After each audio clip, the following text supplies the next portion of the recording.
Tu veux créer ou modifier une nouvelle habitude de vie. T'as essayé encore et encore, mais malgré tout ce que tu fais, t'y arrives pas. Est-ce que c'est possible que t'en fasses juste trop dès le départ? Si je prends l'exemple de l'activité physique, l'Organisation mondiale de la santé recommande en ce moment de faire 150 minutes d'endurance par semaine à intensité modérée ou soutenue, de faire 2 séances de renforcement musculaire et de limiter le plus possible la sédentarité. Alors sur papier, c'est bien beau, mais dans la réalité, quand on est sédentaire, qu'on a un travail de bureau, qu'on ne marche pas beaucoup, qu'on n'a pas d'activité sportive à l'extérieur du travail, ça peut être très difficile de mettre en place un objectif comme celui. Et ça peut même sembler inatteignable quand on essaye. Alors qu'est-ce qu'on fait? Donc un des premiers points que je t'encourage à faire, c'est d'identifier ton point de départ. Donc avant de modifier quoi que ce soit, observe ton quotidien. Des questions que tu peux te poser par exemple, c'est quelle quantité d'activité physique tu fais, que ce soit par jour, par semaine, par mois, à quelle intensité tu fais ces activités. Est-ce qu'il y a des activités physiques qui sont plus difficiles pour toi? Par exemple les escaliers, après combien d'étages est-ce que tu es essoufflé? Une autre question, ça peut être aussi combien de temps est-ce que tu passes debout, assis, à marcher ou n'importe quelle autre activité. Connaître son point de départ, c'est vraiment crucial pour adapter ses objectifs à sa vie quotidienne et son niveau d'activité actuel plutôt que d'essayer d'adapter sa vie à un objectif qu'on s'est fixé parce que c'était ce qu'il fallait faire. Maintenant que tu sais d'où tu pars, c'est le moment de choisir ton objectif. Puis le point crucial pour ça, c'est vraiment de baisser la barre. Si tu choisis un objectif qui n'est pas adapté à ton niveau actuel, ça va être extrêmement dur de le maintenir sur le long terme. Alors que si tu prends un objectif qui est adapté à ton niveau d'activité physique actuel, ça va être beaucoup plus facile de le maintenir. Donc pour t'aider à choisir quelque chose qui soit réaliste, ce que tu peux faire, c'est te demander qu'est-ce que tu te sens capable de faire en ce moment. Au niveau activité physique, ce serait quoi un objectif qui te paraîtrait facilement réalisable? Puis c'est correct si c'est quelque chose de tout petit en ce moment. C'est ça qu'il faut pour commencer. Par exemple, si tu es sédentaire, tu peux choisir de commencer par juste faire le tour du bloc autour de chez toi ou par sortir 10 minutes par jour pour marcher. Ça peut vraiment être quelque chose de tout petit. Même si ça paraît ridicule ou vraiment très loin des recommandations de l'OMS ou des experts, chaque minute compte. Puis en fait, l'important ici, c'est vraiment de développer ton sentiment de compétence. Pour ceux qui ne savent pas, le sentiment de compétence, c'est la sensation d'avoir la capacité, d'avoir les ressources nécessaires pour accomplir une tâche. Donc dans le cas de l'activité physique, c'est vraiment avoir la sensation que tu es capable de faire l'objectif d'activité physique que tu t'es donné. La raison pour laquelle chaque minute compte, c'est parce que vivre plusieurs petits succès cumulés, ça aide énormément pour développer ton sentiment de compétence, puis pour développer ta compétence aussi.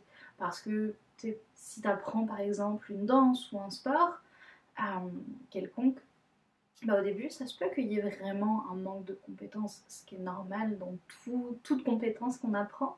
Il y a une période d'apprentissage où on sait qu'on n'est pas bon.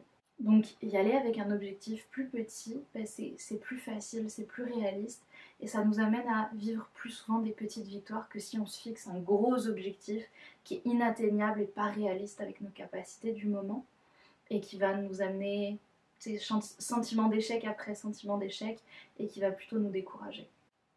Le troisième et dernier point, c'est de suivre ses progrès. C'est normal qu'après un moment, ça soit plus facile, qu'il y ait un sentiment de lassitude qui arrive, qu'on commence à s'ennuyer en faisant le même objectif. C'est normal qu'avec le temps, ça devienne moins intéressant. Donc, ici, l'important, c'est vraiment d'écouter ton corps. Il va te dire quand est-ce que c'est le temps de changer, d'augmenter le niveau d'intensité, d'augmenter la durée. Et puis c'est comme ça que tu vas progresser. Quand ton corps en a marre de faire ce que tu es en train de faire, c'est le moment d'ajouter un petit peu, que ce soit un petit peu en termes de temps, un petit peu en termes d'intensité. Mais encore une fois, il faut le faire de façon adaptée à son niveau actuel. Donc là, passe pas de faire le tour du bloc 2 fois par semaine à tout de suite essayer de suivre les recommandations de l'OMS. Encore une fois, ça c'est pas réaliste comme objectif. à moins que tu sois déjà plus élevé dans le niveau d'activité physique. Mais si tu fais juste le tour du bloc 2 fois par semaine, peut-être que tu peux passer à 3 fois par semaine ou ajouter une activité en plus. Je sais pas moi, s'inscrire à un cours de yoga ou un cours de danse. Encore une fois, c'est vraiment observe où est-ce que tu en es en ce moment dans ton niveau actuel, puis choisis quelque chose qui soit réaliste avec ton niveau actuel. Puis je voudrais vous laisser sur un petit point bonus pour les gens qui sont restés jusqu'à la fin. Un autre point important, c'est de choisir un objectif qui est motivant. Donc si l'activité qu'on a choisie, elle nous apporte un sentiment de satisfaction, elle nous apporte des émotions positives, on s'amuse en le faisant, ça va être beaucoup plus facile de le maintenir sur le long terme. Par exemple, au niveau de l'activité sportive, il y a des gens qui vont aimer aller à la salle de sport, t'en as qui vont préférer les activités plein air comme le vélo, la natation, t'en as qui vont préférer les trucs artistiques comme la danse, puis il y a des personnes qui vont préférer faire ça en solitaire ou d'autres qui vont préférer les sports d'équipe. Donc il y en a vraiment pour tous les goûts, puis il faut trouver quelque chose qui va te satisfaire toi, parce qu'au final c'est ça qui va te permettre de maintenir cette habitude sur le long terme. C'est si vraiment l'activité que tu as choisie, elle te plaît et tu t'éclates à chaque fois que tu la fais. Puis soyons honnêtes, quand on s'amuse, on n'a pas besoin de motivation, on n'a pas besoin de discipline pour se lever puis sortir faire l'activité. Puis si vous ne connaissez pas d'activité physique qui vous plaît, que vous ne savez pas parce que ça fait longtemps que vous n'avez pas fait de sport, souvent les cours de sport offrent des cours gratuits au début des saisons, justement pour attirer des nouveaux clients. Donc ça peut être quelque chose à explorer, essayer de papillonner un petit peu, regarder ce qui te plaît, et éventuellement tu vas finir par trouver ça. Alors c'est tout pour moi pour aujourd'hui. Merci beaucoup de m'avoir écouté. J'espère vraiment que cette vidéo aura pu t'aider. Puis je te laisse toutes mes sources en barre d'infos si jamais tu veux continuer d'explorer le changement des habitudes par toi-même. Et si c'est la première fois que tu tombes sur ma chaîne, déjà bienvenue. Puis je m'appelle Marie, je suis étudiante en psycho dans le but de devenir psychologue clinicienne. Et je te partage ce que j'apprends au quotidien dans le domaine de la psycho en attendant de pouvoir rentrer au doctorat. Donc merci beaucoup, puis à la prochaine!